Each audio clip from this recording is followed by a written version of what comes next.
Hello everyone, আসসালামু আলাইকুম। কেমন আছেন সবাই? সবাইকে পবিত্র ঈদ উল ফিতরের শুভেচ্ছা জানাই। ঈদ মোবারক। আজকে আমি এবং রিসান ঈদের দিনে একটু বের হয়েছিলাম এবং আমরা প্ল্যান করেছিলাম আমরা ডিসি পার্কে যাব। আমরা সেখানে যে একটু সময় স্পেন্ড করব। এখানে আমরা স্টেশন বাজার হয়ে যাই এবং রিসান আর আমি মাঝে মাঝে একে অপরের সাথে একটু ঘুরে বেড়াই।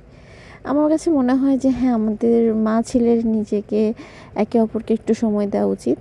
এবং আজকে আমাদের সঙ্গে আম্মু ছিল, আমার আম্মু, রিসানের নানুমণি, এবং সঙ্গে ছিল রিসানের মামা।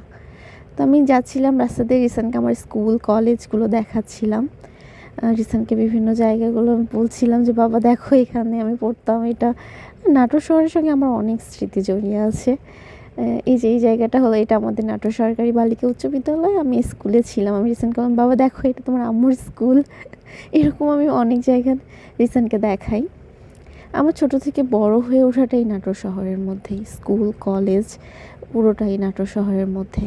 হুট করে কেন জানি না এই চেনা শহরটা অচেনা হয়ে গেছে। আসলে মেয়েদের লাইফটাই এমন, চেনা শহরটা সবসময় অচেনাই হয়ে যায়।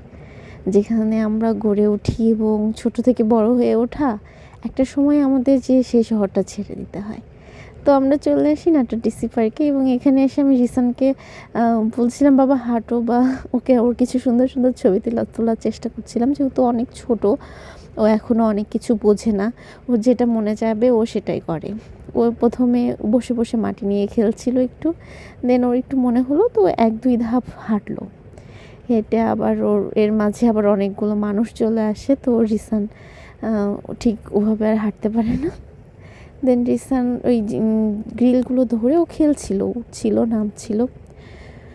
ওর বিকাশের জন্য আসলে সন্তানদেরকে সময় দেওয়া উচিত। এটা শুধু আমাকে দিয়ে না, প্রতিটা মায়েরই উচিত সন্তানের বিকাশের জন্য তাকে সময় দেয়। এখানে নাটোর ডিসি পার্কে এত মানুষ, ওখানে অনেক গরম ছিল বিধায় আমি রিসানকে রাখতে পারছিলাম না। ও আসলে গরম সহ্য করতে পারে না। তো আমি পরে আবার রিক্সা রিজার্ভ করে নিয়ে 1 ঘন্টার মতো পুরো নাটোর শহরটাকে আমি রিক্সায় ঘোরাই।